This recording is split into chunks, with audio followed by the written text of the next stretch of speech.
আমরা ছাত্র জনতা এই নাম দিয়ে গিয়ে অমুক জায়গায় গিয়ে হানা দেয় এবং একটা মব তৈরি করে, এটা কোনোভাবেই আমরা সমর্থন করছি না এবং করবো না। সরকারকে শক্ত অবস্থান নিতে হবে। আমাদের কোনো আমরা কাউকে এই কথা সাংগঠনিক কোনো নির্দেশনা দেই নাই যে আপনারা অমুক জায়গায় গিয়ে হানা দেন। যারা আমাদের নাম ধরে যদি করে, এক্ষেত্রে আমি বলবো সরকারকে শক্ত অবস্থান নিতে হবে এবং সে যেই হোক তাকে আইনের আওতায় আনতে হবে। কারণ কোথাও যদি এমনকি অপরাধী লুকিয়ে থাকে, সেটা ধরার দায়িত্ব আসলে পুলিশের।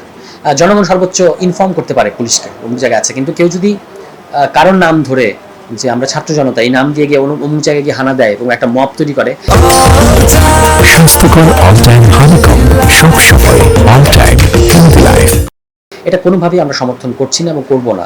এবং আমাদের এই ধরনের কোনো সাংগঠনিক নাই, ব্যবস্থা নেই। আপনি জানেন যে ইতিমধ্যে আমাদের এই মুহূর্তে কিন্তু কোনো তৃণমূল পর্যন্ত কোনো সাংগঠনিক কাঠামো নাই। আমরা শুধু একটা কেন্দ্রীয় কাঠামো আছে, ফলে কেউ আমাদের নাম ব্যবহার করে এটা করলে সেটা গ্রহণযোগ্য হবে না। আমরা তাদের বিরুদ্ধে সরকারকে বলবো ব্যবস্থা নিতে। আর যখন আমাদের সাংগঠনিক তৃণমূল পর্যন্ত সাংগঠনিক বিস্তৃতি ঘটবে, তখন আমাদের একটা নির্দেশনা দেওয়া থাকবে যে কি করা যাবে এবং কি করা যাবে না দল হিসেবে।